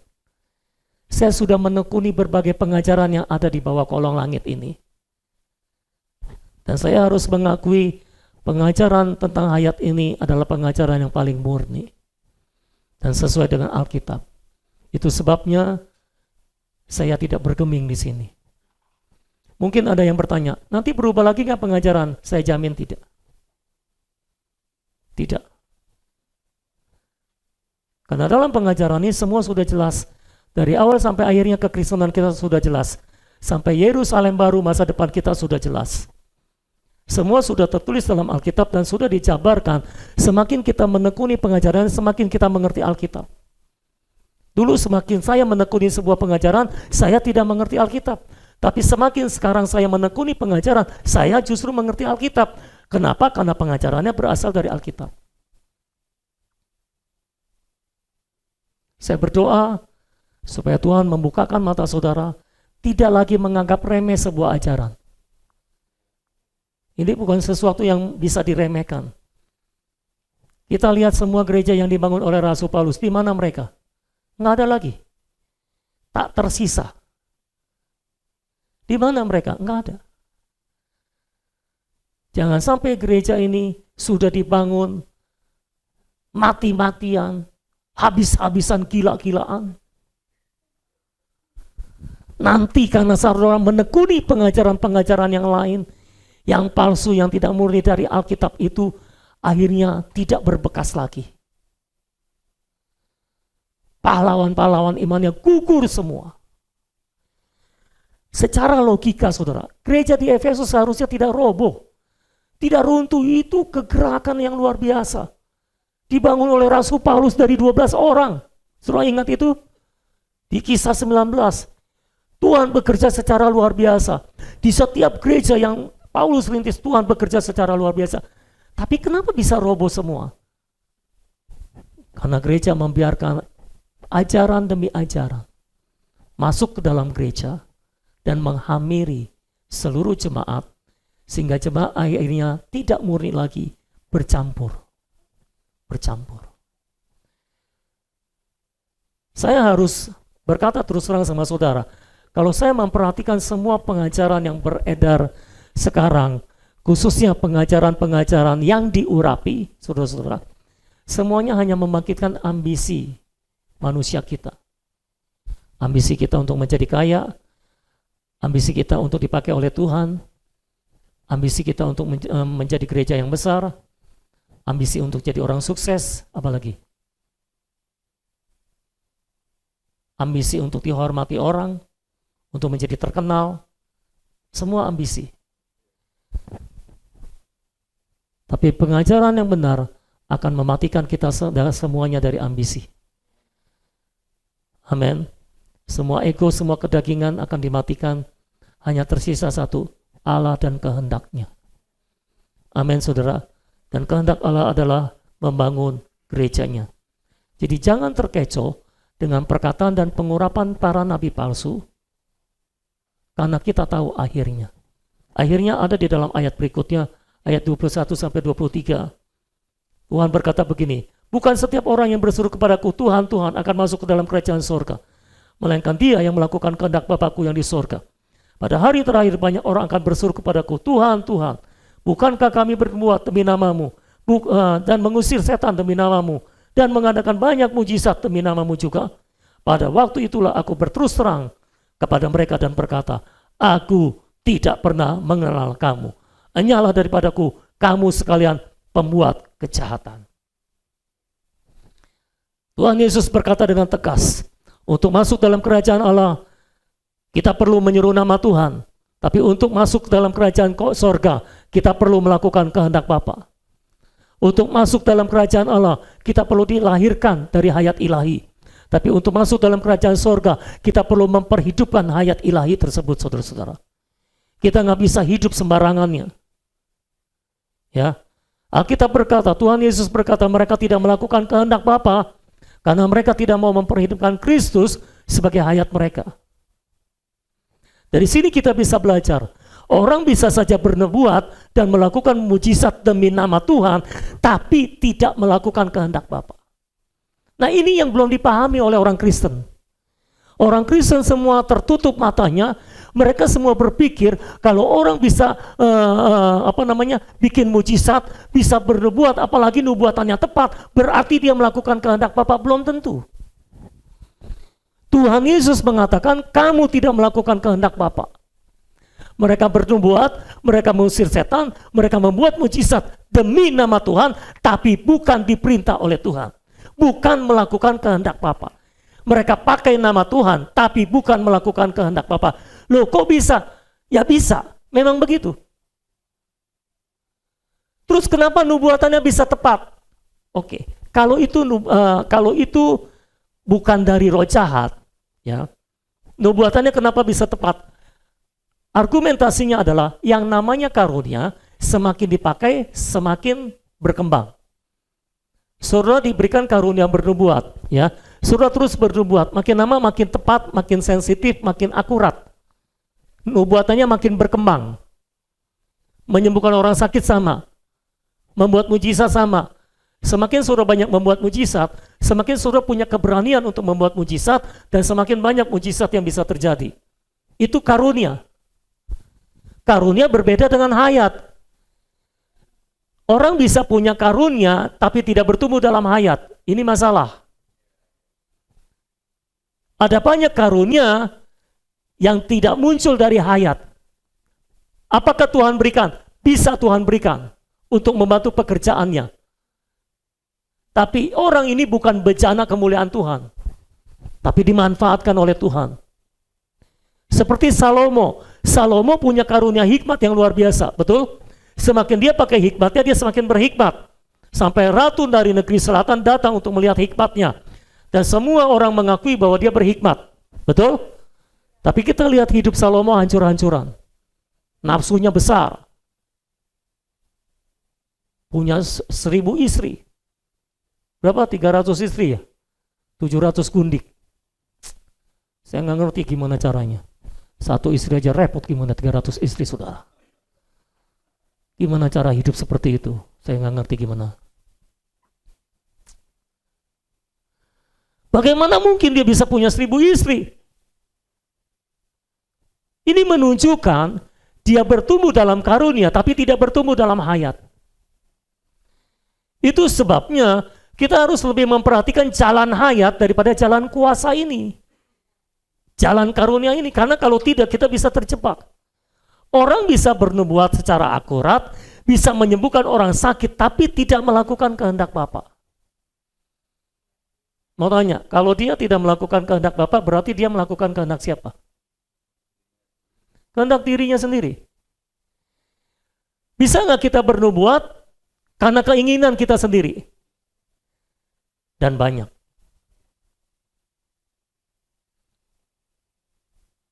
Itu sebabnya Tuhan berkata, kamu bernubuat demi namaku, tapi kamu tidak melakukan kehendak Bapa. Jadi nabi-nabi palsu itu akan ditolak oleh Tuhan. Karena mereka tidak melakukan kehendak Bapa. Untuk masuk dalam kerajaan sorga, memerintah bersama dengan Tuhan Yesus dalam manifestasi kerajaan sorga, kerajaan 1000 tahun, mereka harus melakukan kehendak Bapa. Itu sebabnya saya bilang tadi, pelayanan pun kita harus melalui jalan yang sempit. Oke, kita bernubuat. Pertanyaannya, kita bernubuat karena melakukan kehendak Bapa atau karena kehendak sendiri? Itu benar-benar jalan yang sempit, saudara. Itu jalan yang sempit. Pelayanan pun harus berdasarkan kehendak Bapa. Berikutnya kita juga bisa belajar bahwa orang bisa saja bernubuat, melakukan mujizat, dan merasa mengenal Tuhan, tapi ternyata Tuhan tidak mengenal mereka. Mau tanya, orang kalau dipakai Tuhan bernubuat, membuat mujizat, menyembuhkan orang sakit, ini orang kenal Tuhan atau enggak? Nubuatannya akurat. Kenal Tuhan atau enggak? Minimal dia merasa dia mengenal Tuhan. Bahkan orang kalau sudah pelayanan nubuat, apalagi nubuatannya akurat, dia merasa dia yang paling mengenal Tuhan, orang lain kurang mengenal Tuhan. Dan jemaat yang dilayani, menurut jemaat ini orang mengenal Tuhan atau tidak? Pasti kita juga menyangka ini orang mengenal Tuhan. Tapi ketika berhadapan dengan Tuhan, Tuhan bilang, maaf, aku tidak mengenal kamu. Siapa kamu? Ini tragis, saudara. Ini tragis. Di hadapan manusia dia dikenal sebagai orang yang mengenal Tuhan. Tapi di hadapan Tuhan, Tuhan bilang, aku tidak mengenal kamu. Ini tragis. Kira-kira yang mengalami kejadian ini, orang yang pelayanan kenabian atau bukan? Nabi. Yang mengalami ini kenabian. Nabi. Ya. Orang-orang yang tidak bergerak dalam nubuatan tidak akan mengalami ini. Ya. Mereka mungkin mengalami yang lain penghakimannya. Tapi orang yang bergerak dalam nubuatan, mujizat, akan berhadapan dengan Tuhan. Jangan sampai kita yang mengalami seperti ini, ternyata Tuhan tidak mengenal kita, saudara-saudara. Pastikan kita dikenal oleh Tuhan. Amin, saudara.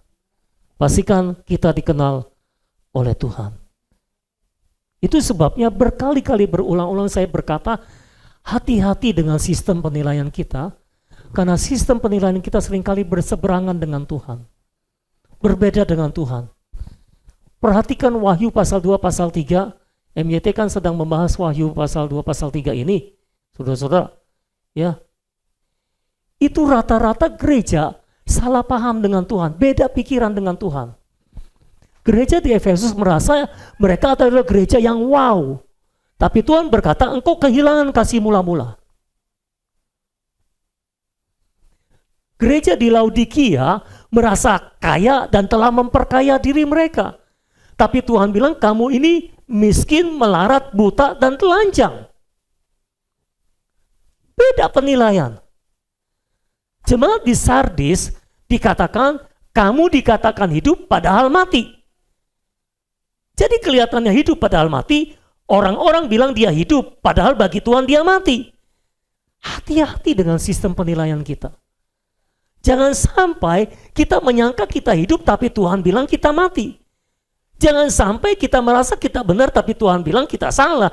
Jangan sampai kita merasa kita mengenal Tuhan, tapi Tuhan bilang dia tidak mengenal kita. Ini bahaya buat kita, saudara. Itu sebabnya kita harus melalui jalan yang betul-betul sempit. Hanya orang yang melalui jalan yang betul-betul sempit, yang pada akhirnya sistem penilaiannya akan di-adjust oleh Tuhan, disinkronisasi oleh Tuhan. Dan yang ketiga, orang bisa saja dikenal sebagai pembuat mujizat di hadapan manusia, tapi di mata Tuhan mereka adalah pembuat kejahatan. Di mata manusia mereka dikenal sebagai pembuat mujizat, tapi ketika berhadapan dengan Tuhan, Tuhan bilang, engkau pembuat kejahatan, saudara-saudara. Itu sebabnya hati-hati.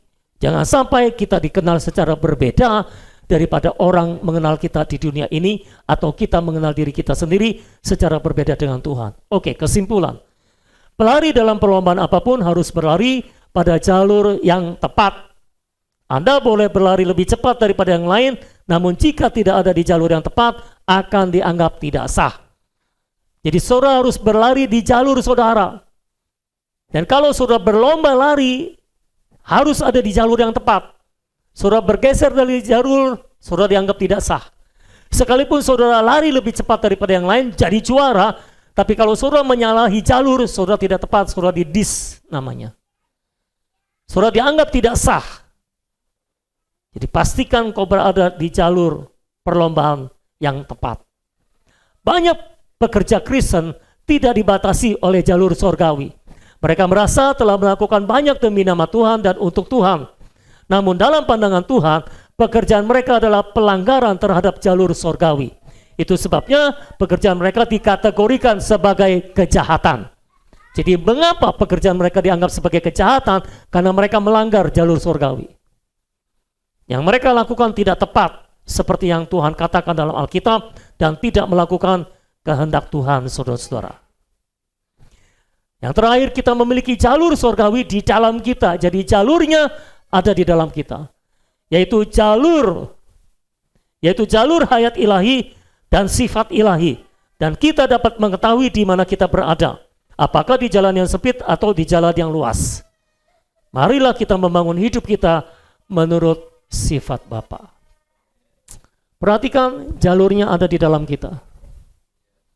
Ada hukum hayat ilahi, yang kalau kita melakukan sesuatu yang tidak sesuai dengan sifat Allah, maka hukum hayat akan bekerja di dalam kita dan memberitahu kita itu salah. Itu tidak sesuai dengan sifat Allah. Berhentilah dan jangan lanjutkan. Kita rela dibatasi oleh hukum hayat di dalam kita. Di dalam kita selain ada hukum hayat ilahi, juga ada pengurapan Allah yang bekerja di dalam kita. Dan pengurapan itu akan mengajarkan segala sesuatu yang benar kepada kita. Yang salah diberitahu salah, yang benar pun diberitahu benar, diajarkan yang benar, sehingga saudara bisa terhindar dari yang salah yang tidak sesuai dengan sifat Allah, dan saudara hanya melakukan yang benar, yang sesuai dengan sifat Allah. Ayo kita membangun hidup kita sesuai dengan sifat Allah. Sehingga yang kita ekspresikan nanti adalah Allah dan bukan diri kita sendiri. Amin. Mari kita berdoa. Bapa dalam surga, terima kasih buat firman-Mu. Hamba sudah berhenti berbicara, tapi hamba mohon Roh Kudus terus berbicara kepada setiap kami, kepada umat-Mu. Tanamkan benih ilahi ini di dalam diri umat-Mu Tuhan. Tanamkan Tuhan, sehingga seluruh konstitusi kerajaan sorga yang sudah disampaikan dari Matius pasal 5 sampai pasal 7, tidak ada yang berlalu begitu saja dalam kehidupan jemaat, tapi termeterai dalam kehidupan jemaat, tidak tercuri sedikit pun oleh iblis Tuhan. Hamba mohon meteraikan dalam kehidupan jemaat-Mu, sehingga kami semua menjadi pelaku firman dan bukan hanya pendengar saja ya Tuhan.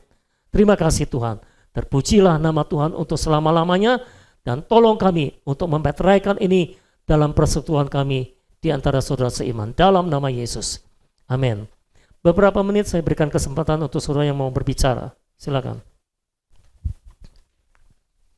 Oke, silakan Michael.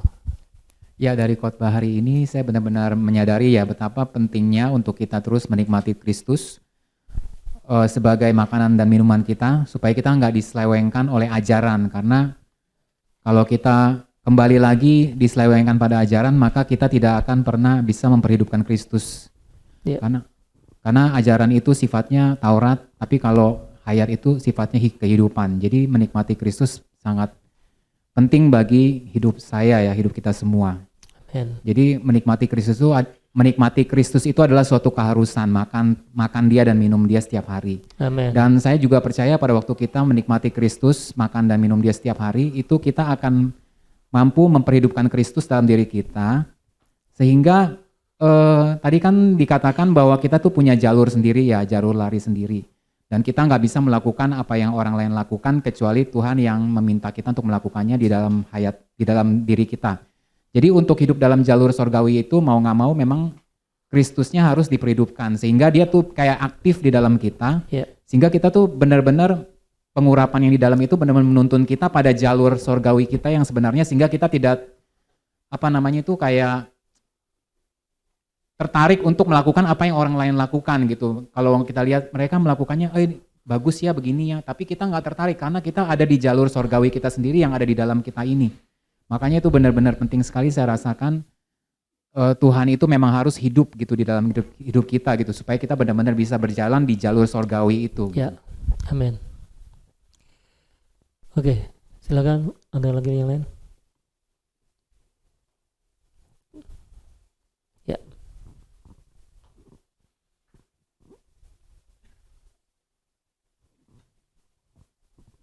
Kalau ada yang mau ngomong, angkat tangan aja supaya mic-nya yang nyamperin saudara. Ya, kalau saya memang diingatkan bahwa memang jalan yang sempit ini kelihatannya susah, tapi ternyata lebih lancar dan lebih cepat sampai. Amen. Karena saya menyadari tadi ada yang jelek-jelek itu, saya ingin menyaksikan ada 3 aja yang saya ingin saksikan. Yang pertama, dulu ada orang yang suka telepon saya ngerumpi. Jadi saya merasa nggak betah, tapinya enak juga gitu. Ya, jadi tapi saya untuk melepaskan diri itu nggak bisa karena memang akrab dengan orang ini. Dan setelah waktu itu saya pernah ngomong juga sama Dad kalau nggak salah, jadi ya jangan diladenin katanya gitu caranya. Akhirnya kalau lagi mulai telepon itu jadi saya nggak terlalu ini. Kalau dulu kan saya tambahin seru gitu ya, oh ya kok dia bisa begitu ya, oh itu. Tapi sekarang kalau dia ngomong jadi saya tenang aja. Jadi lama-lama dia merasa aduh saya jadi ngomongin orang lagi ya Mer katanya. Terus akhirnya lama-lama sekarang udah nggak pernah telepon saya lagi. Ya tapi memang hubungan tetap baik gitu, tapi dia nggak pernah lagi telepon. Ya. Dan yang kedua yaitu masalah beli barang. Dulu saya kalau mau beli barang saya beli aja ya, nggak ada mikir apa-apa. Tapi ini saya juga heran, udah berapa kali saya kepengen banget sepatu yang saya suka pakai kalau ke Yefta gitu. Nah sekarang sepatu itu kan udah mulai ada pecah-pecah dikit gitu. Dan waktu itu pernah sama anak saya ke mall, waduh saya lihat itu sepatu kan mereknya sama gitu. Dan saya gini, aduh ini sepatu kan udah mau ini, takutnya nanti bagaimana gitu. Saya mumpung ke mall mau beli, udah lihat, udah tertarik.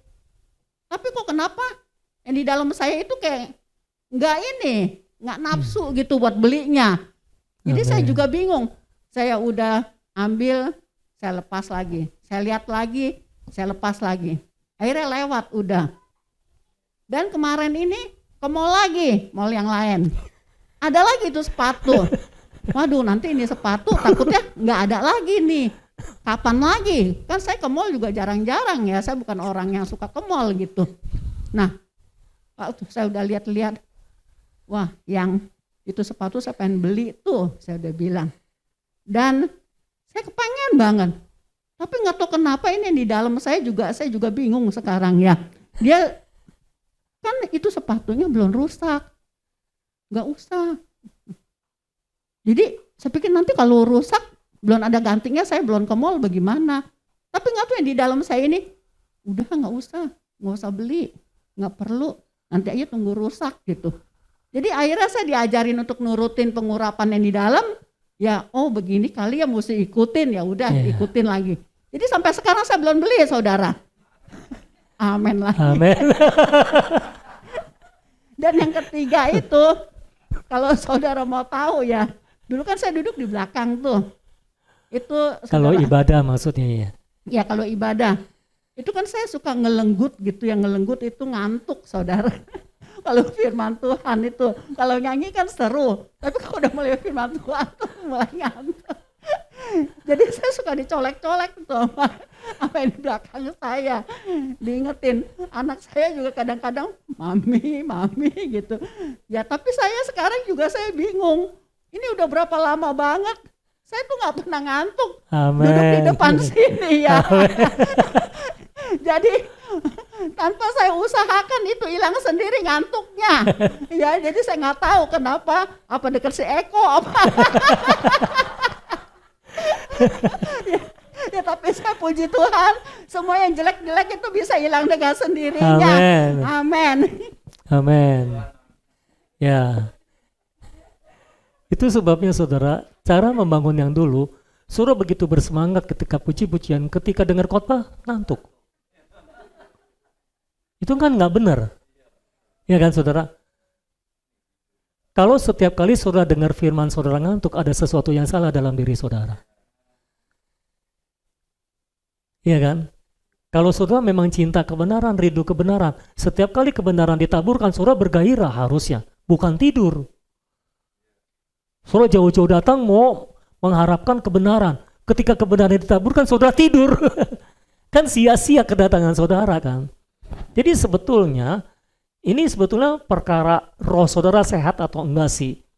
Orang yang rohnya sehat ketika mendengar firman Tuhan, bukan setiap kali dengar firman Tuhan ngantuk, tidur. Jadi bagi jemaat yang setiap kali dengar suara saya langsung ngantuk, berdoalah. Supaya Tuhan bebaskan saudara dari itu. Ya. Karena nggak normal kalau setiap kali kita dengar khotbah ngantuk, itu nggak normal. Kalau sekali-sekali karena saudara kurang tidur, oke lah bisa dimaklumi. Ini tidur udah cukup, makan udah banyak. Puji-pujian, wah luar biasa. Bahasa rohnya kuat, tembok bergoyang. Dengar khotbah, senyap semua tidur. Itu nggak normal. Tapi puji Tuhan sekarang udah berani duduk di depan, haleluya. Makanya Eko nggak pernah ngantuk dia, duduknya di depan.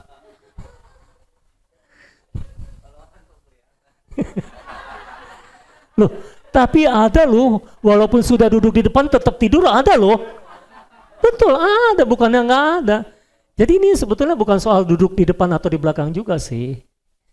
Tapi ini yang saya bersyukur, semua hal-hal negatif dari hidup kita rontok dengan sendirinya satu persatu, bahkan tanpa kita berbuat apa-apa. Itu pekerjaan kuasa Roh Kudus, pekerjaan hayat di dalam kita yang telah bertumbuh, berubah, dan perubahannya dari dalam. Bukan karena dikondisikan dari luar, tapi dari dalam perubahan terjadi dan terekspresi. Amin. Oke, silakan yang lain lanjutkan. Siapa tahu ada yang mau bersaksi negatif lagi. Perkara negatif yang rontok. Karena tadi ada banyak yang angkat tangan kan. Itu kesaksian yang bagus juga kalau itu. Oke, siapa lagi yang mau ngomong? Wah, Tony mau ngomong. Cici mau ngomong. Oke. Silakan jangan ragu-ragu kalau mau ngomong, nggak usah takut, nggak usah malu ya saudara. Ini bukan soal benar atau salah, tapi ini soal membangun bersama. Oke? Setiap kita bisa dipakai Tuhan untuk membangun.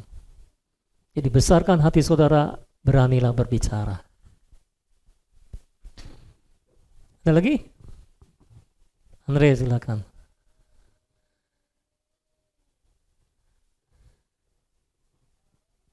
Di dalam dunia ini ada dua jalan. Ada yang lebar, ada yang sempit. Iya. Mana yang kau pilih? Iya. Artinya ini sebuah keputusan yang harus kita ambil. Iya. Kita nggak bisa ada di sebuah jalan secara kebetulan. Oh, mungkin kalau yang kebetulan itu adalah yang lebar biasanya sih.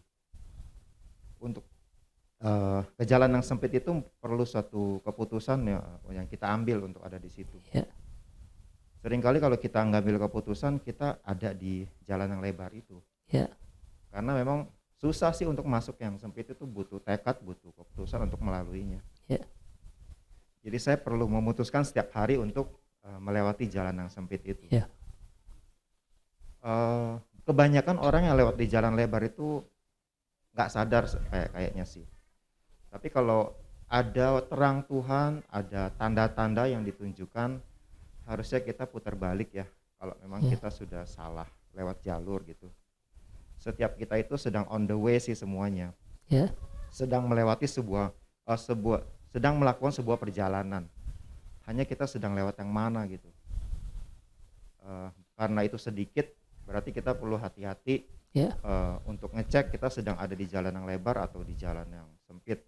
Puji Tuhan untuk terang Tuhan yang terus-menerus diberikan kepada kita di tempat ini, sehingga kita benar-benar terus diingatkan, terus diterangi supaya kita bisa ada di jalan yang sempit itu. Hayat alamiah kita sih kalau lihat jalan itu merasa nggak enak. Ya, Hayat tersiksa. alami pasti menolak gitu loh. Puji Tuhan ada hayat Kristus yang diberikan, sehingga hayat itulah yang membuat kita mau Ya. dan enjoy lewat di jalan itu, Amin. walaupun jalan itu sempit. Ya. Puji Tuhan untuk kebaikan Tuhan buat kita semua. Ya, amin. Ya, pastikan dalam semua aspek hidup kita melalui jalan yang sempit, kita hanya melakukan apa yang firman Tuhan katakan. Setuju? Misalnya dalam hal keluarga, hubungan suami istri. Suami harus mengasihi istri, istri harus tunduk pada suami, itu perkataan Tuhan. Jadi para suami, istrimu mau ngapain pun, istrimu mau melakukan apapun, mau semenyebelin apapun, engkau harus tetap mengasihi istrimu. Itu perkataan Tuhan. Iya kan?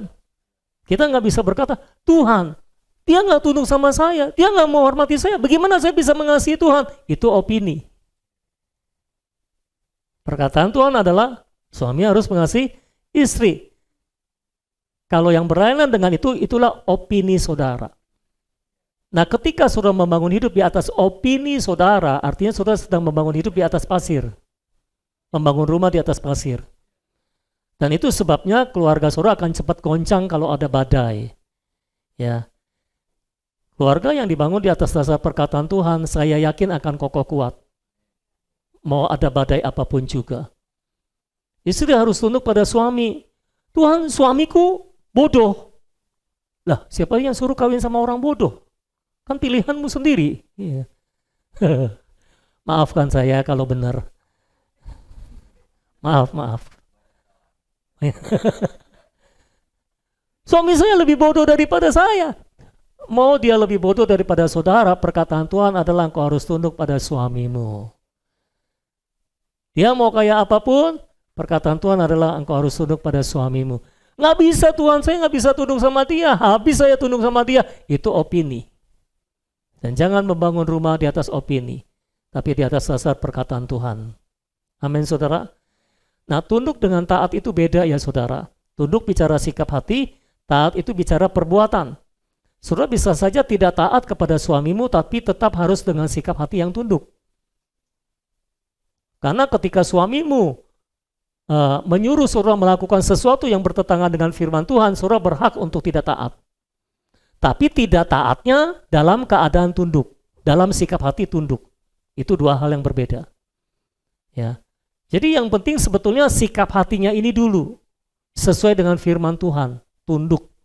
Ya, saudara. Nah, kalau sudah tunduk, untuk taat gampang.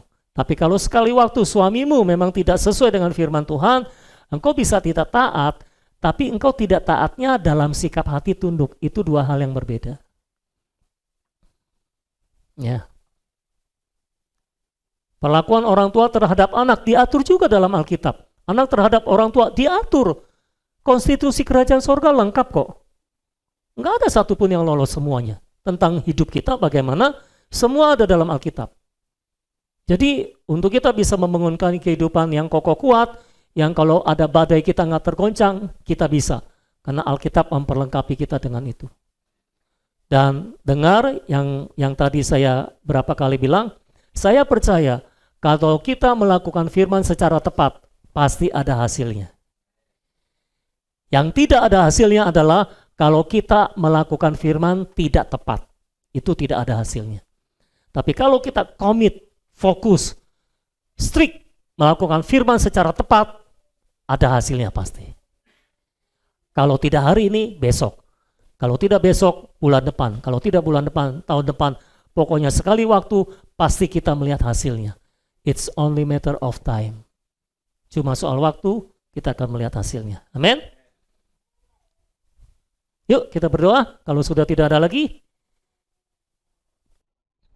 Haleluya Tuhan Yesus. Terima kasih buat firman-Mu Tuhan. Meteraikan itu dalam hati dan hidup kami. Tuhan, kami percaya Engkau sedang memanggil kami menjadi umat pemenang Tuhan, yang memilih jalan yang sempit Tuhan. Tuhan, kami rela dibatasi oleh Engkau. Engkau adalah pembatas kami. Firman-Mu adalah pagar perlindungan, pembatas bagi kami Tuhan. Kami tidak akan menabrak firman-Mu. Kami tidak akan menabrak Engkau Tuhan dan melanggar Engkau Tuhan. Kami mau dibatasi oleh Engkau Tuhan, dan kami tidak mau membatasi Engkau Tuhan. Kami berdoa supaya semua sekat yang selama ini menghalangi hubungan kami dengan Engkau dirobohkan, diruntuhkan Tuhan. Semua pekerjaan iblis yang menghalangi kami untuk hidup, untuk berjalan di jalan yang sempit, oh Tuhan, biarlah itu dirobohkan juga, diruntuhkan Tuhan. Dan biarlah kami bebas Tuhan di dalam jalan yang sempit ini Tuhan. Kami benar-benar bebas dibatasi oleh Engkau Tuhan. Justru dengan pembatasan-Mu kami merasakan kebebasan yang sempurna, kebebasan yang ajaib Tuhan. Terima kasih Tuhan. Bangkitkan kami menjadi umat kerajaan, di dalam pola kerajaan, hidup dalam konstitusi kerajaan, hidup secara tepat sebagai umat kerajaan. Bangkitkan kami menjadi orang-orang yang mengekspresikan Kristus di atas muka bumi ini Tuhan. Sehingga orang mengenal kami dari buahnya, bahwa kami berasal dari pohon Kristus, sehingga kami mengekspresikan Kristus. Terima kasih Tuhan. Biarlah semuanya termeterai. Kami butuh anugerah Tuhan untuk menjadi pelaku firman dan bukan hanya pendengar firman saja. Kami berdoa untuk semua orang yang telah mendengar firman pada hari ini. Kami berdoa tidak ada satupun di tempat ini yang hanya menjadi pendengar dan penikmat firman. Tapi kami semua dipanggil, dimeteraikan, ditakdirkan untuk menjadi pelaku firman Tuhan. Kami akan membangun hidup kami di atas dasar setiap perkataan Tuhan yang datang dalam hidup kami. Jadi kami akan membangun hidup kami di atas konstitusi kerajaan sorga, di atas dasar Alkitab yang Engkau telah berikan dalam hidup kami. Terima kasih Tuhan. Kami percaya kerajaan-Mu datang, kehendak-Mu jadi di bumi seperti di sorga. Dalam nama Tuhan Yesus kami berdoa. Amin. Puji Tuhan. Selamat siang. Tuhan memberkati saudara.